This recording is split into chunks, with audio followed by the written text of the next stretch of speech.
Snap Publishing, where we talk about Edward Lee Scanlon's Coral Castle and how it pertains to the biblical narrative, periodic table of elements, and the zodiac and modern DNA. All right, I kind of got off on a tangent, but the 963, and when you go this way, you got the, on one side, you're always gonna have the 6 in the center position.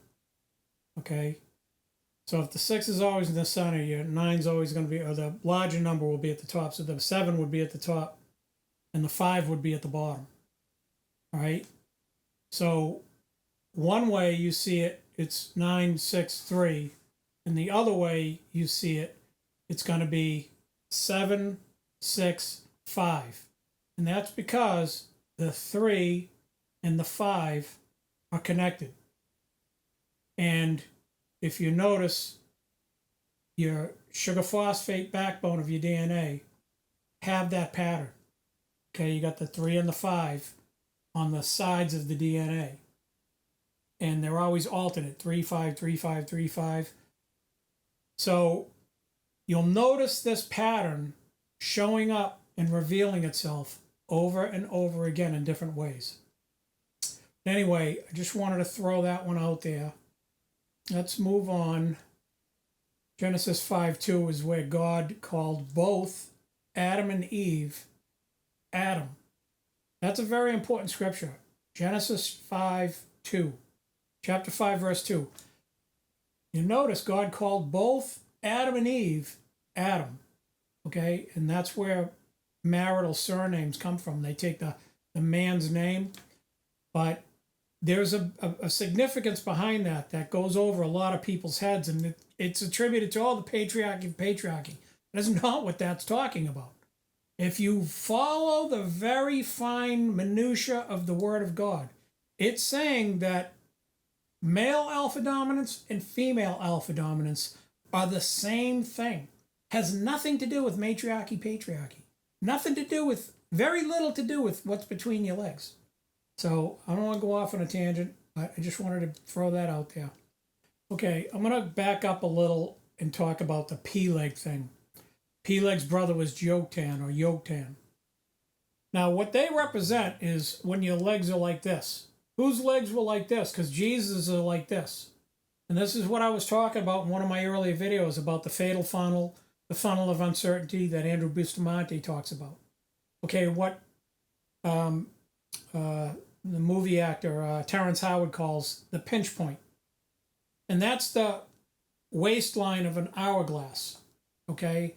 And when I described the Nebuchadnezzar image, the head of gold, chest and arms of silver, blah, blah, blah, and then I described today's solar arrangement and planetary arrangement, the Goliath image, those two were standing and their legs were apart.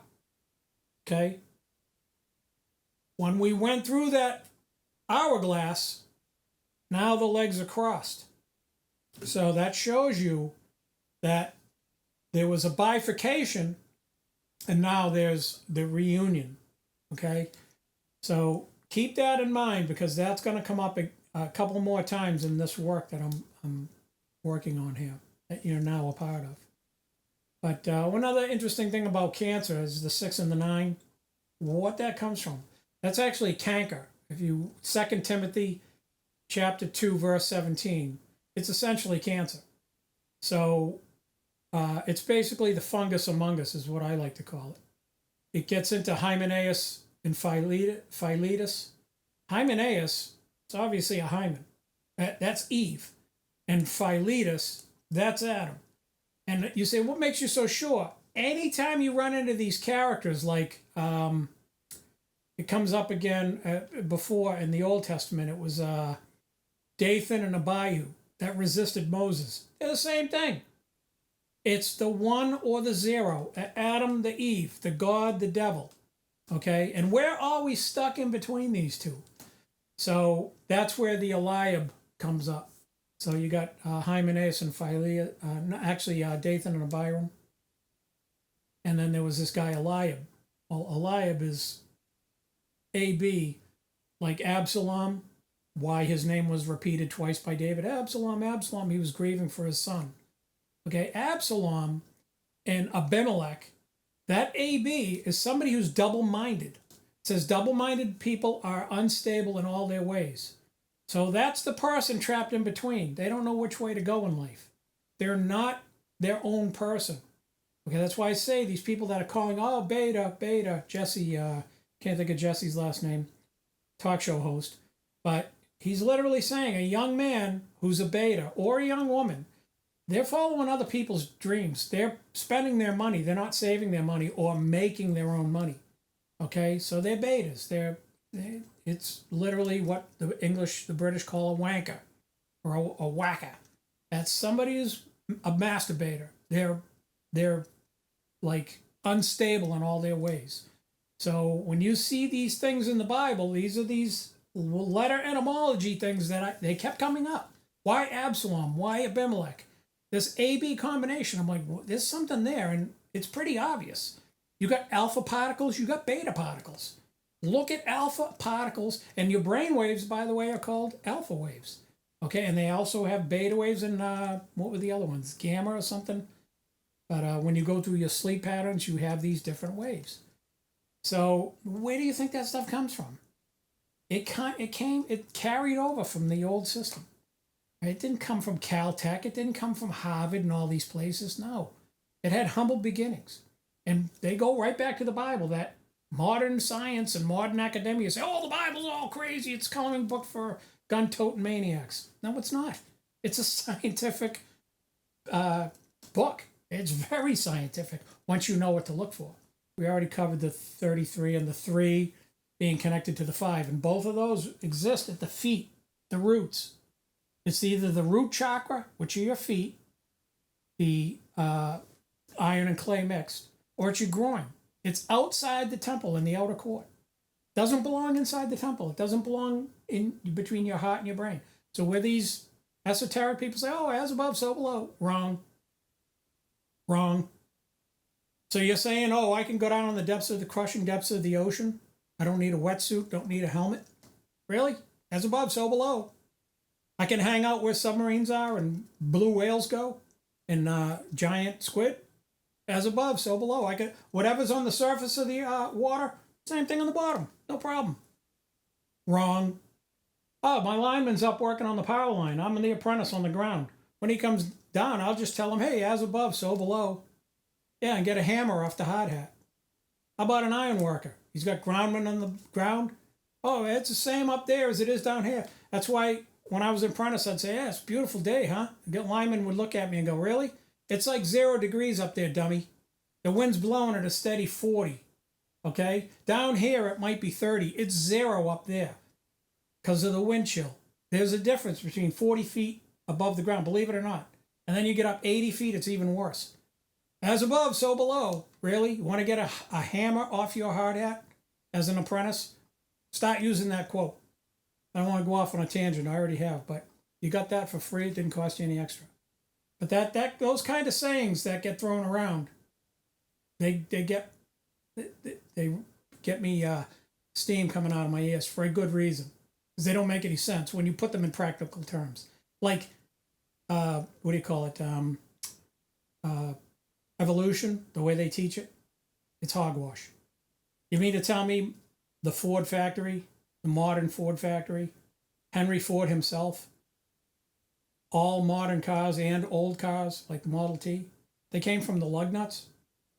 So bacteria is where we all came from? No. Bacteria are the lug nuts of the car. The car doesn't come from the lug nuts. Once you put it in perspective, you go, yeah, that's not possible. If you read the biblical description, it says God created human DNA, and all DNA comes from that design. Oh yeah, that makes perfect sense. And how did he word it? He said he created man in his own image.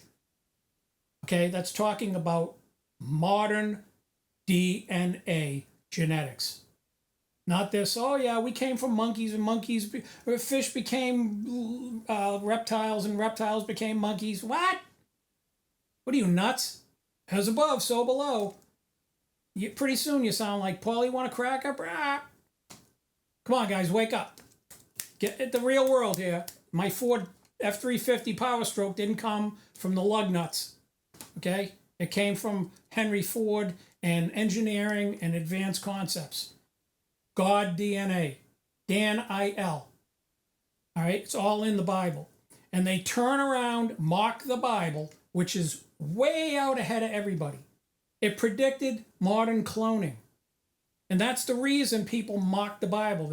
Back when that happened, women went, you can't get a man from a woman from a man. Everybody knows men came from women. No, because the original design, it was a hermaphroditic being that obviously had both inside it. And if you read about the description of the two great lights, you start to put pieces together and realize, oh, they can't be the sun and the moon because God created the stars later, and our sun is a star. What are the two great lights? Oh, UV-IR, or red and ultraviolet. And the two children, that they didn't get along, right? You can't put the Egyptians in with the Hebrews because they'll fight. Cain kills Abel. And then they had to go back to the drawing board. And who was Seth? He was blue-green light. By the way, this ties into a mystery. We'll get into it right now. May as well segue into it. You go into Europe and all these medieval buildings and cathedrals, they have a man. He's usually hiding in leaves. His face is sticking out. He's called the Green Man. It's in a Jethro Tull song, Cup of Wonder, off Songs from the Wood. And he talks about the Green Man. Who was the Green Man? Nobody knows. Really? It's Seth. And then you see movies where, the Sith Lord. Really? Oh, and there's always two. And they throw these little sniglets out there. And it goes right over your head. Why are there always two of them? Because they're attributing that character to Lucifer. The Sith Lord, the Snake Lord, the Snake God, the Temple of Set, which is S-E-T. Take the T, turn it sideways. Temple of Sex. Sexy the First, Sexy the Great. Seti, King Seti, Pharaoh Seti. That's what that means. Hard to believe, isn't it? Temple of Dagon. Take Dagon and rearrange it. You get G-O-N-A-D. Oh, look at that. That's your groin. It's Solomon's temple, but it's the outer court. Okay? Solomon's temple, David created a masterpiece. If you look at the Great Pyramid, okay, that is more of a sex temple. That is the temple of sex. King's chamber, queen's chamber. Okay? And by the way, you further subdivide, it was built over a geyser. That's Eden, the Garden of Need. The original one was South Pole, Antarctica. That is the big one. Okay? But it was recreated in Egypt. And that fountain under the Great Pyramid, okay, is a steam hammer, a pressure. It's this, guys. And if you look at what water is, fresh water, okay, that's steam. It's hydrogen and oxygen. Adam and Eve again. God and devil again. Okay, east and west. Oxygen, occidental. Oriental, it's hydrogen. Or you could say King David, day video, daytime. All right? So there's a lot of things that I've been talking about at a surface level, and I haven't really deep dived into the lower second and third stories of, and that's just a taste. That's some of it right there. Here's another thing, when I got into building power lines. Power distribution happens two ways, okay? And circuits, electrical circuits, you have, or transformer hookups, you have your main one, which is Y, W-Y-E, okay? Well, they call that, and the other one is a triangle, it's called delta.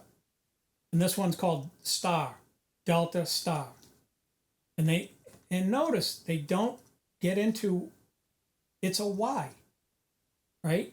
But they got to change things. Oh, well, let's make it W-Y-E. Why would you do that? To deceive people. So they don't see the basics. You'll pick right up on it. So one represents man and the other represents woman? Yes. And you look at why was Jacob's name changed? Jacob the supplanter.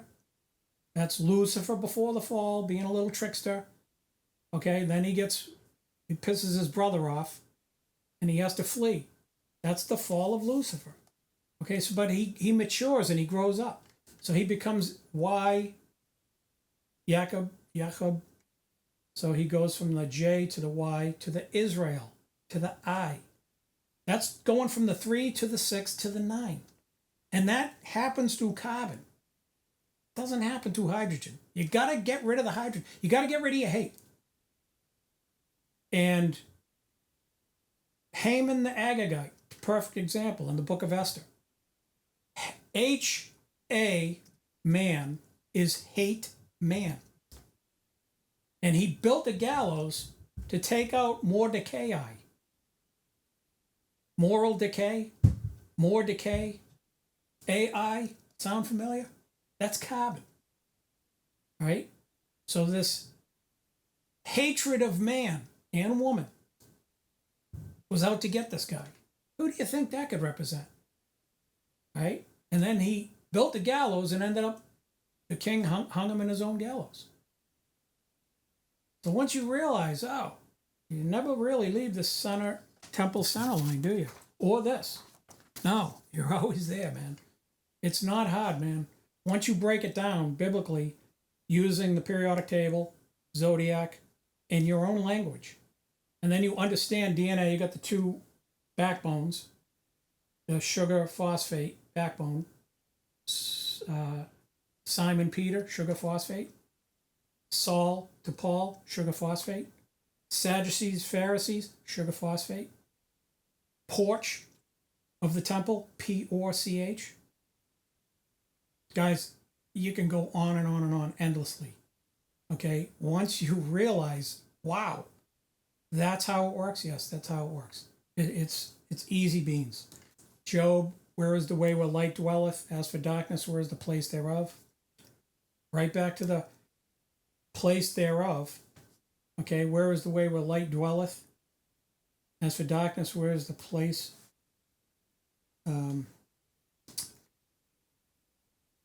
Solomon built Pharaoh's daughter a house.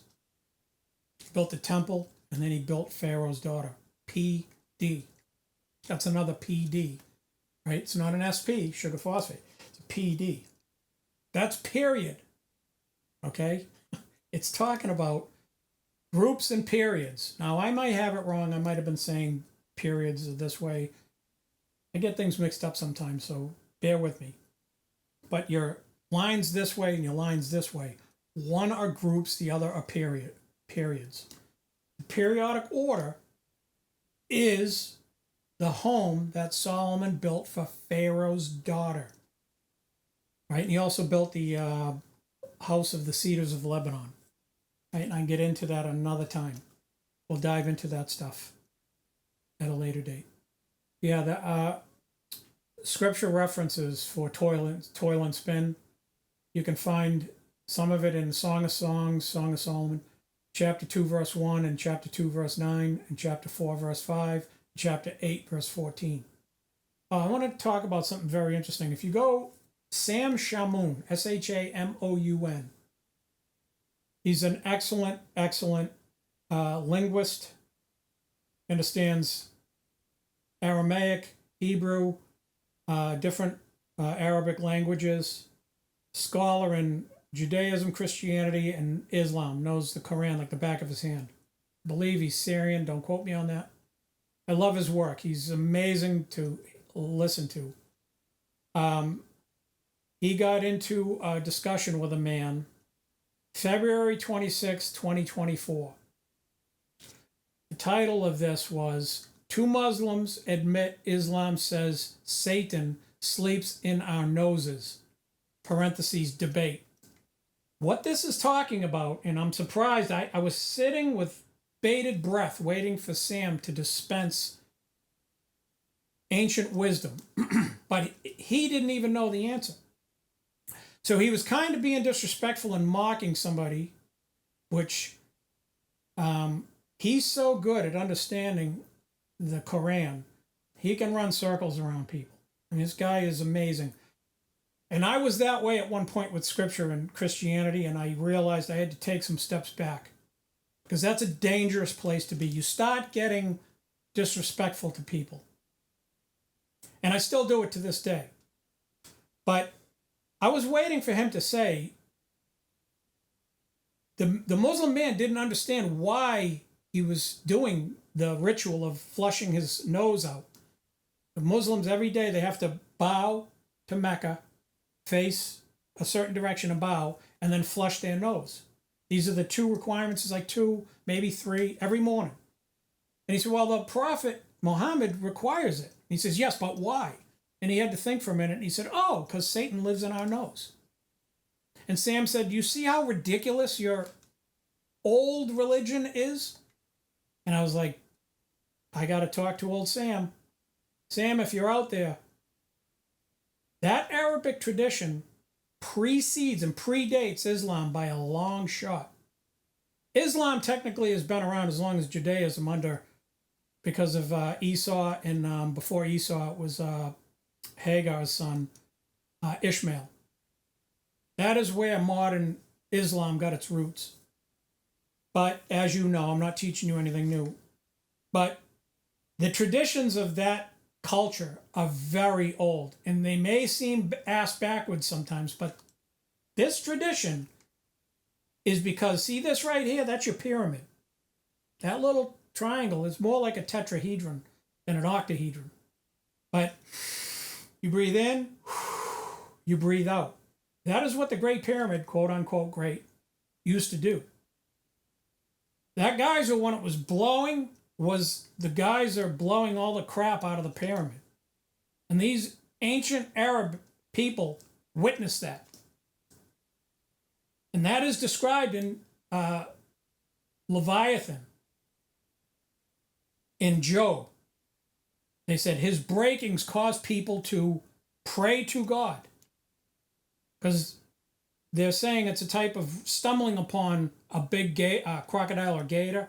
Like I worked down in Florida, and they said, hey, you walk up on these things, they'll wait to the last second before they go thrashing off into the water. It will scare. These locals in Florida said every once in a while it gets one of us. It gets you every time, because sometimes they go for the water and other times they go for you. And when they go for the water, you realize the breakings, by his breakings, people purify themselves. In other words, they thank God that the crocodile ran into the Nile as opposed to charging at them.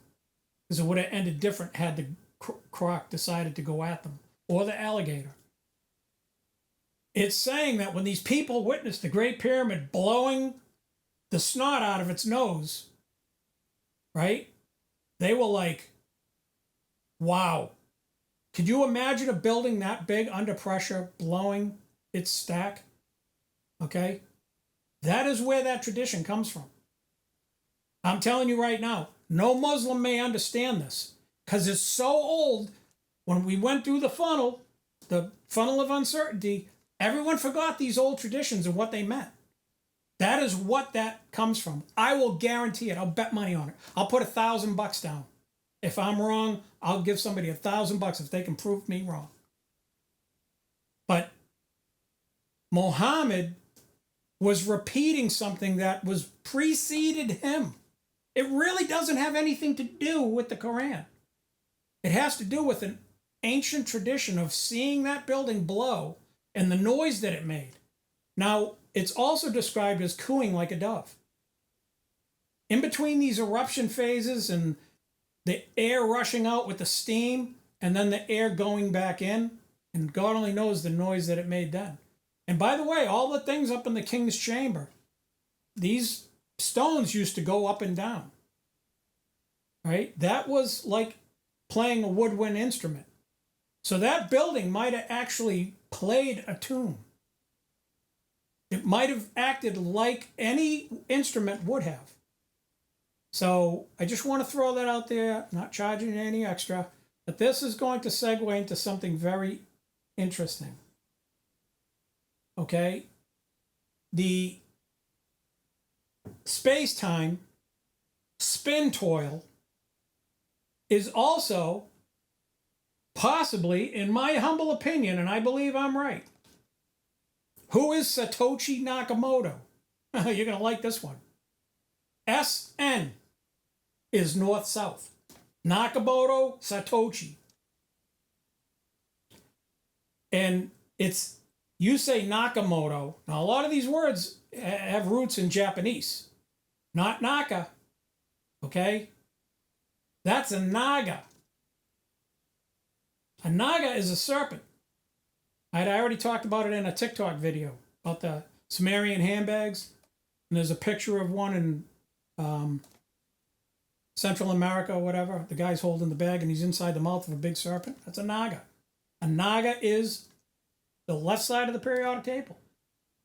Lithium, sodium, and beryllium, magnesium, calcium.